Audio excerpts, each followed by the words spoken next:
एक राज्य में नीलकंठ नाम का राजकुमार अपने पिता के अकाल मृत्यु के कारण राज सिंहासन पर बैठा।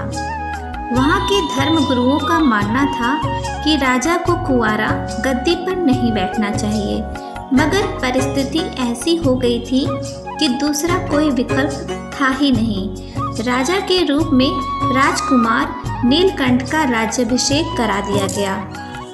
अब पंडितों पर जिम्मेदारी आ गई थी कि जल्दी से राजा का विवाह करा दिया जाए, नहीं तो राज्य में अनर्थ होने लगेगा। पंडितों ने राजा का विवाह पड़ोस के राजा की राजकुमारी से करा दिया। रानी अपने साथ एक दासी को भी ले आई। दासी रानी से भी बहुत सुंदर थी। रानी उसके रूप, रंग, शरीर के सुंदर बनावट के आगे खुद ही उसकी दासी लगती थी। राजा नीलकंठ उसके रूप रंग पर मोहित हो गया। वह रानी को छोड़ दासी के साथ ही रात बिताने लगा। तो रानी को अपनी गलती का एहसास हुआ कि उसने दासी को अपने साथ लाकर भूल कर दी है, जबकि उसके माता पिता सुंदर दासी ले जाने का विरोध कर रहे थे। उन्हें अपने माता पिता की बात मान लेनी चाहिए थी। आखिर उन लोगों ने अपने सिर के बाल धूप में सफ़ेद नहीं किए होंगे, बल्कि दुनिया के लोगों के रहन सहन रीति देखकर ही बूढ़े हुए हैं। रानी ने सोचा, दासी को ही हम गुपचुप तरीके से वापस अपने राज्य भेज देते हैं। ना रहेगा बांस, ना बाजेगी बांसुरी। मगर इस बात की भनक राजा और दासी को लग गई, तो विधिवत दासी से राजा ने विवाह कर लिया और उसे अपनी महारानी बना लिया। अब तो रानी भी उसके अधीन होकर रह गई। समय बीतता गया। रानी को एक लड़की हुई, जबकि दासी ने 2 पुत्रियों को एक साथ जन्म दिया।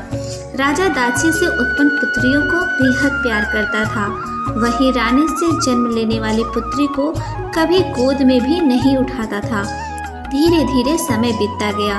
तीनों राजकुमारियां सयानी हो गई। 2 राजकुमारियां अपने पिता को भगवान का रूप मानती थी और राजा और अपनी दासी माँ की नित्य पूजा करती थी, जबकि रानी पुत्री भगवान विष्णु की पूजा करती थी।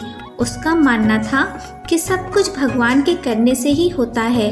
राजा तो एक निमित्त मात्र है।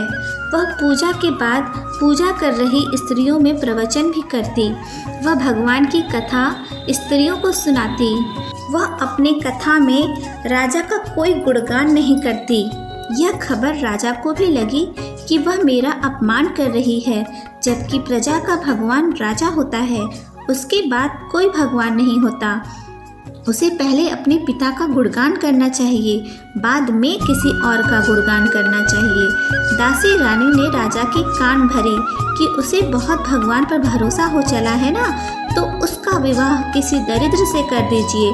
जब गरीबी में जीवन बिताएगी तब उसे पता चलेगा कि असली दाता कौन है। अंत में रोते हुए उसे आपके पास आकर क्षमा मांगनी पड़ेगी। तब उससे पूछना कि भगवान कौन है। चूँकि राजा दासी का गुलाम था तो उसकी बात मान ली। फिर सोचा, अगर किसी गरीब से राजकुमारी का विवाह करेंगे तो मुझे बहुत से मित्र राजाओं को निमंत्रण देना पड़ेगा कि ननिहाल के लोग भी आएंगे। मेरा साला अभी अभी राजा बन गया है। वह इस तरह अपनी भांजी को किसी गरीब के पल्ले नहीं बंधने देगा। तो ऐसा करता हूँ कि किसी गरीब को राजकुमारी को दान में दे देता हूँ। दूसरे दिन एक बहुत गरीब बूढ़ा गरीबी से तंग आकर राजा से याचना के लिए आया। बड़ी राजकुमारी भी संयोग से वहीं थी। दासी ने राजा से इशारा किया, यही उचित अवसर है। इस बूढ़े ब्राह्मण को दान में दे दो अपनी पुत्री। उधर राजकुमारी बोली, पिताजी, ब्राह्मण को ऐसा दान दीजिए कि फिर इसे दोबारा मांगने की जरूरत ना पड़े। राजा ने राजकुमारी से कहा, मैं तुम्हें ही ब्राह्मण को दान में दे देता हूँ। जाओ इस बूढ़े के साथ। बहुत भरोसा है तुम्हें भगवान पर, तो देखता हूँ कैसे तुम्हारा भगवान इस बूढ़े को जवान बना देता है। राजकुमारी बोली, जैसे पिता की आज्ञा, और हरि की इच्छा मानकर वह ब्राह्मण के साथ चल पड़ी। रास्ते में ब्राह्मण राजकुमारी से कुछ नहीं बोला। राजकुमारी सोचती रही, भगवान की कैसी लीला। क्या यह ब्राह्मण ही मेरा पति बनेगा, जिसे अब ठीक से चलना भी नहीं आता। मगर उसे भगवान पर पूरा भरोसा था। ब्राह्मण जब अपने घर पहुंचा तो दरवाजे पर अपनी बूढ़ी पत्नी को आवाज़ लगाया, भाग्यवान बाहर निकलो, देखो भगवान ने हमें पुत्री दे दी है। हमारे बेटा और बेटी न होने के कारण तुम दुखी रहती थी, तो आज वह कमी भी भगवान ने पूरी कर दी है। हमें यह पुत्री दान में मिली है। राजकुमारी अभी तक असमंजस में थी कि पता नहीं यह ब्राह्मण मेरा क्या करेगा, मगर यह सुनते ही कि ब्राह्मण ने मुझे पुत्री बना लिया है, वह उसके सीने से लिपट गई। उसने ब्राह्मणी के पैर छुए। जब ब्राह्मणी ने सारा हाल जाना कि राजा ने दासी रानी के कहने पर बुरी नीयत से बूढ़े ब्राह्मण को दान कर दिया, मगर उसे नहीं पता था कि सब उसकी तरह पतित नहीं होते। उस मूर्ख को यह पता नहीं कि उम्र के हिसाब से रिश्ते बनते हैं। ब्राह्मणी बोली, बेटी तू चिंता मत कर, हम गरीब ही सही, मगर तेरी शादी राजकुमार से ही करेंगे। हमें भगवान पर पूरा भरोसा है, वे एक पतिव्रता ब्राह्मणी की जुबान की लाज जरूर रखेंगे। आज से तू मेरी बेटी बन गई है, तो हर माता पिता की इच्छा होती है कि वह अपनी बेटी का विवाह अपने से बड़े ऊंचे कुल में करे, किसी राजकुमार से करे। बेटी जिंदगी भर रानी बनकर राज करे, ऐसी हर माता पिता की इच्छा होती है। और ब्राह्मणी ने ब्राह्मण को चेताया कि आज के बाद आप कभी राज दरबार मत जाना, हम उस दरबार का दूषित अन्न और जल नहीं ग्रहण कर सकते। इस तरह राजकुमारी ब्राह्मण की बेटी बन उसके घर रहने लगी। एक दिन राजकुमारी ब्राह्मणी से जिद कर कुएं पर पानी लाने गई। चूँकि उसे पानी निकालना नहीं आता था, तो दूसरी स्त्रियों ने उसे पानी निकालने में मदद किया। संयोग से एक दूसरे राज्य का राजकुमार रास्ता पकड़ घोड़े से जा रहा था। उसे जोरों की प्यास लगी थी, तो घोड़े से उतरकर कुएं के पास चला गया। उसने देखा कि एक बहुत सुंदर स्त्री कुएं से पानी लेकर जा रही है, तो उसने उसी से पानी पिलाने की याचना कर डाली। तो राजकुमारी पूरा घड़ा का पानी राजकुमार के ऊपर उड़ेल दिया, क्योंकि उसे पानी पिलाना नहीं आता था। उसने कभी किसी को पानी पिलाया ही नहीं था। राजकुमार मन ही मन बहुत नाराज हुआ। वह पानी भर रही अन्य स्त्रियों से पूछ बैठा कि यह कौन है जिसे पानी पिलाना भी नहीं आता। तब स्त्रियों ने बताया कि यह राजा की बेटी है। राजा इससे नाराज हो इसे ब्राह्मण को दान कर दिए हैं, मगर धर्मात्मा ब्राह्मण ने इसे अपनी पुत्री बना लिया है। राजकुमार यह सुन बहुत चकित हुआ। ऐसे भी पिता होते हैं जो अपनी बेटी को किसी को दान कर देते हैं। राजकुमार अपने नगर लौट गया तथा यह बात अपने माता पिता से बताई। राजा रानी बहुत धर्मात्मा थे। वे अपने पुत्र पर बहुत नाराज हुए कि तुम यह जानते हुए कि एक राजकुमारी किसी गरीब के घर किस तरह मुश्किल में जीवन बिता रही है, और तुम यह सब जानकर उसे उसी अवस्था में छोड़कर आ गए। तुम सुबह ही जाओ और उस ब्राह्मण से याचना कर उसका हाथ मांगो, उसे सम्मान के साथ राज दरबार में लाओ। हम तुम्हारे साथ उसका पूरे सम्मान के साथ विवाह करेंगे। राजकुमार तो यही चाहता था। राजकुमारी तो उसकी आंखों में बस चुकी थी। वह दूसरे दिन ब्राह्मण के घर पधारा और उसे साष्टांग दंडवत कर अपना परिचय दिया और राजकुमारी का हाथ मांगा। पंडित जी की खुशी का पारवार न रहा। उनका रिश्ता आज एक राज दरबार से जुड़ने जा रहा है। दोनों पति पत्नी आंसू बहाते हुए बेटी को विदा कर दिए। इस तरह कई साल बीत गए। राजकुमारी अब रानी बन चुकी थी।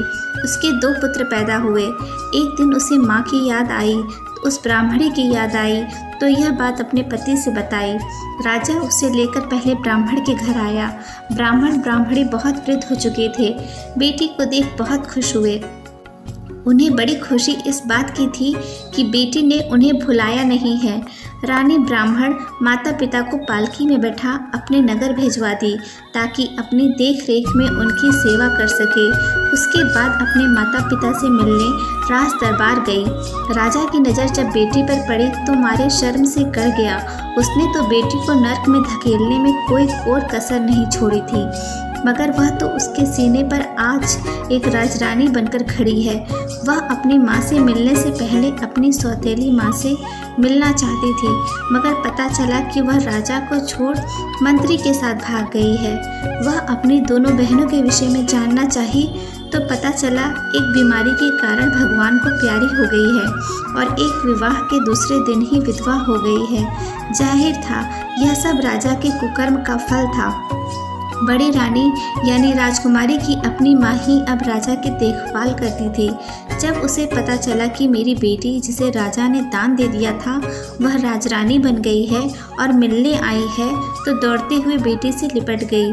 बेटी ने राजा की तरफ इशारा करते हुए बताया, जिसका भगवान बुरा नहीं चाहते उसका कोई बुरा नहीं कर सकता।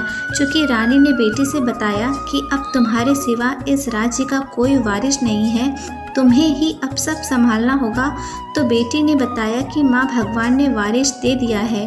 मेरे 2 बेटे गुरुकुल में शिक्षा ग्रहण कर रहे हैं। एक यहाँ का राजकाज संभाल लेगा, दूसरा मेरे पास रहेगा।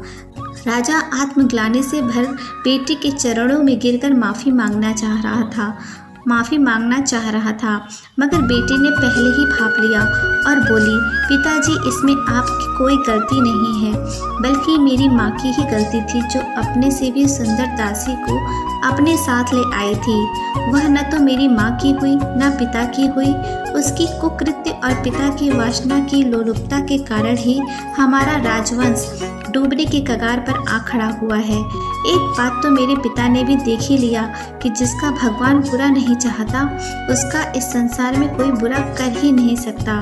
भगवान ने जिसके किस्मत में जो लिख रखा है उसे मिलकर ही रहता है। चूँकि राजा ने मुझे ब्राह्मण को सौंप दिया था मगर ब्राह्मण ने मुझे पुत्री बना लिया। अब वे ब्राह्मण माता पिता वृद्ध हो चुके हैं। मैंने उन्हें अपने राज दरबार में भिजवा दिया है। अब उनकी सेवा कर उनके उपकार का ऋण भी तो चुकाना है। इस प्रकार वह रानी अपने माता पिता से आज्ञा लेकर अपने नगर को अपने पिता के साथ लौट गई।